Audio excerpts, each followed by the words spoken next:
Hey, what's going on? It's Bill DeWeese, pro voiceover talent and voiceover career coach.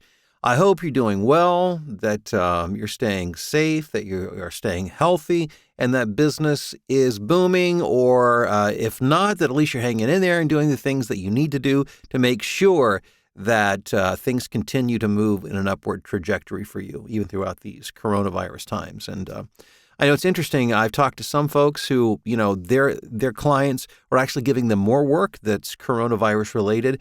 Others, including myself, my work has slowed down some. I'm still in business and still doing fine, but my clients are doing less work during this time. So I think it just all depends on what clients you have and what kind of work you're doing. So again, hope you're doing well and hope you're hanging in there.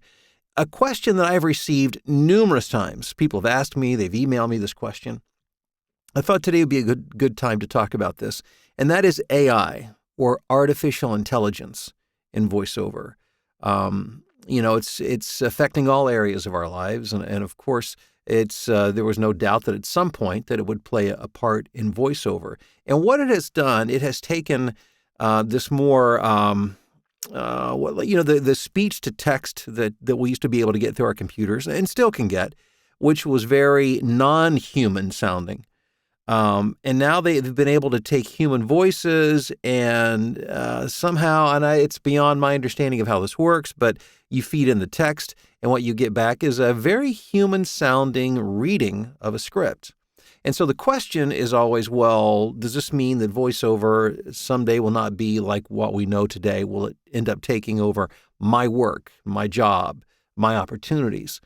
And my answer to that is, and this is just, based on my understanding and experience watching technology and how it affects different sectors of business, I don't think it's going to have a major impact on voiceover, at least not in the foreseeable future. Let me tell you why.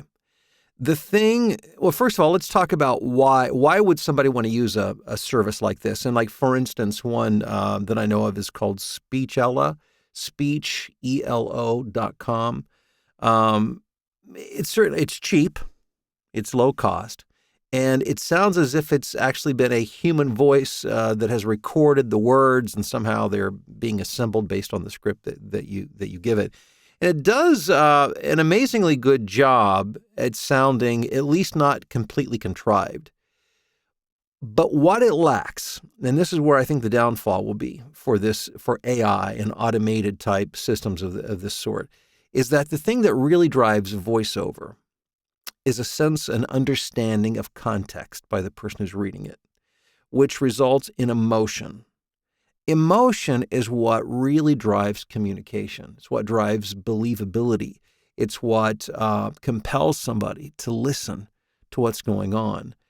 What you get with an automated, like with Speechelo, and again, kudos for what they've done, but what you get is what clients often refer to as a robotic read. And who of us have not received feedback at some point where the client says, well, this sounds too robotic. What does that mean? What it means is that there's not an emotional engagement. The focus is on sound, not on meaning, intent, context. So when you're focused on sounding good, yeah, a service like this may sound like it's a good option. And what I think will happen, you'll see some people experiment with it, and especially I think at the lower budget levels. It's certainly at the higher, those who have a budget, some sort of budget to work with, and it's really important that the work they do actually connects with somebody. I don't think they'll be messing with this. At least if they'll try it, I don't think they'll hang with it. Those with extremely low budgets might find it as an option. But understand that the thought pattern, and this often happens with clients, is the thinking is, well, if it sounds good, it is good. And that's not the case. And it does need to sound good. It needs to have, audio-wise, it needs to be high quality. And yeah, you want the voice to sound pleasing and pleasant. But what happens is that even after you listen to a pleasing and pleasant voice for a period of time, if there's not a sense of understanding of what the story is, of what the intent is they're trying to accomplish, if there's no emotional connection to what's going on, it is hard to stay with it for any length of time. So I think what you'll find, again, is that many people who may think it's a good idea will move away from it because it's too robotic. Yeah, the voices sound nice, but ultimately, this might be a lesson for clients. That's not what ultimately drives a voiceover. Again, not to sound like I'm repeating myself, but I'm going to repeat it because it's so important. It's an understanding of context. Who am I talking to? Who are they? What's important to them? Where are we in this? What's my role? And what is it? How do I feel about this? And how do I want the person who's listening to feel about it? And if those things are in play, then it becomes compelling communication. But if it's not, it doesn't. So again, is there a place for this? Yeah, I think it will be very limited, and I think it will be at the very low or echelons of work. But even those of you who are doing like really low end in terms of low pay work, the fact that you're a human being, even if your voice isn't as good as an automated, as one of these synthesized, and I shouldn't say synthesized because I believe it's real people's voices, but they're being assembled, using AI. Even though the voices may be more pleasing, perhaps, or more, better trained and sound good, that doesn't mean it's better than you. Because you're a human being, you understand, you see the script, you know the story, you understand the intent. And if you can connect emotionally with it, then you will be compelling because ultimately at the end of the day, it's not about how good your voice is. It's about how well you communicate. And communication has very little, if anything, to do with how good your voice sounds. And that's what being a great voiceover talent is about. So I'm not worried about it.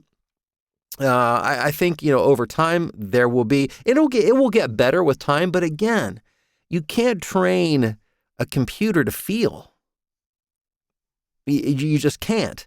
So I think there will always be limited use, limited applications, and by and large, I don't think it will have much of an impact on those of us who do this for a living. Again, my 2 cents worth. You may have a different opinion. If so, place it in the comments below. But I appreciate you checking out the video.